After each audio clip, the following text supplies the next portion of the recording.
हालचाल आज रही केन्दुझर जिला तथ्य देइछन्ति आम केन्दुझर संवाददाता मानस रंजन त्रिपाठी और उपस्थापन मु नीना साहू। केन्दुझर जिले में 1.5 कोटी टंका व्यय निर्मित हेब एनिमल रेस्क्यू सेंटर। केन्दुझर जिला गस्त अवसर में यह प्रकाश करिसेंति जंगल विभाग मंत्री गणेश राम सिंह खुंटिया। राज्य में थिबा हाथी सह अन्य असहाय जीवजंतु को उद्धार करे एठारे चिकित्सा कराजिबो बोली से कहिसेंति। प्रस्तावित एनिमल रेस्क्यू सेंटर केन्दुझर सहर निकट पद्मपुर मेगा नर्सरी रे हेबो बोली सूचना मिली। ए संपर्क में जंगल विभाग मंत्री गणेश राम सिंह खुंटिया कहिसेंति आर्थिक क्षेत्र में केन्दुझर बहुत बड़ भूमिका निभाଉଛି से पॉइंट ऑफ व्यू आम जीवजंतु मान कथा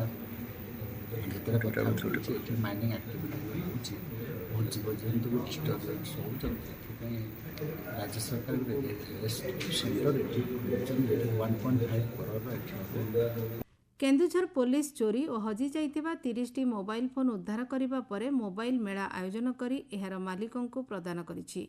केन्दुझर साइबर सेल रे जिला तथा जिला बाहर मोबाइल फोन हजिबा तथा चोरी हेबा नै मामला रुजु होइतिला। एहार तदंत करी जिला साइबर सेल द्वारा 30टी मोबाइल फोन उद्धार करा जाइतिला। एक मोबाइल मेला आयोजन करी उद्धार मोबाइल फोन गुडी को सठिक मालिक माननकु हस्तांतर करा जाइछि। एसपी नीतीश कुशलकर निजे उपस्थित रही उद्धार मोबाइल फोन मालिकों को हस्तांतर करने सहित ए संपर्क में सांबादिकों को सूचना देइछन्ति। साइबर सेल और साइबर पुलिस स्टेशन गोटे अभियान रे 30 नंबर ऑफ जो मोबाइल चोरी और हजी जाइतिला एटा रिकवर करिछन। आमे से मोबाइल मेला करिकि तांकर जो राइटफुल ओनर अछि तांको से मोबाइल हैंड ओवर करछ। आशा करूछु कि आगामी दिन रे भी एमटी से साइबर सेल का काम और चालू रहइबो और पब्लिक रे गुडविल। ऊनविंश शताब्दीर शेष भागरे भारतर पूर्वांचल रे निज अदम्य साहस बल इंग्रेजों विरुद्ध रे संग्राम करिथिबा महानायक धरती अब्बा भगवान बिरसा मुंडा 150तम जन्मवार्षिकी अवसर में समग्र देश में जनजातीय गौरव दिवस पालित हो जाइछि। एही परिप्रेक्षी में ओडिशा सरकार अनुसूचित जनजाति और अनुसूचित जाति उन्नयन संख्यालघु संप्रदाय और पछुआ वर्ग कल्याण विभाग और केन्दुझर जिला प्रशासनर मिलित आनुकूल्य रे जिलास्तरीय भगवान बिरसा मुंडा 150तम जन्मवार्षिकी धरणीधर विश्वविद्यालय पड़ियाठारे महासमारोह पालित हो जाइछि। एही कार्यक्रम में मुख्य अतिथि भाव जोगदे जंगल मंत्री गणेश राम सिंह खुंटिया समारोहर उद्घाटन करथिले। कार्यक्रम में सांसद अनंत नायक, विधायक डॉक्टर फकीरमोहन नायक, अखिल चंद्र नायक, जिलापाल विशाल सिंह, केन्दुझर वनखंड अधिकारी धनराज एसटी और केन्दुझरगढ़ पौराध्यक्षा निकु साहू जोगदेइथिले।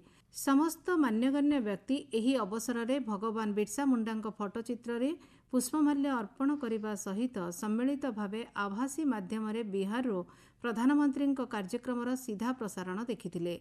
निज अभिभाषण में मंत्री श्री खुंटिया कहिथिले जे भगवान बिरसा मुंडा बलिदानर गाथा आमको सर्वदा प्रेरणा जोगाउथिबो। भारतर स्वतंत्रता संग्राम रे आदिवासी मानक संघर्ष सूचाए जे सेमाने निज मार मान मर्यादा रखिबा पई केते संवेदनशील और स्वाभिमानी।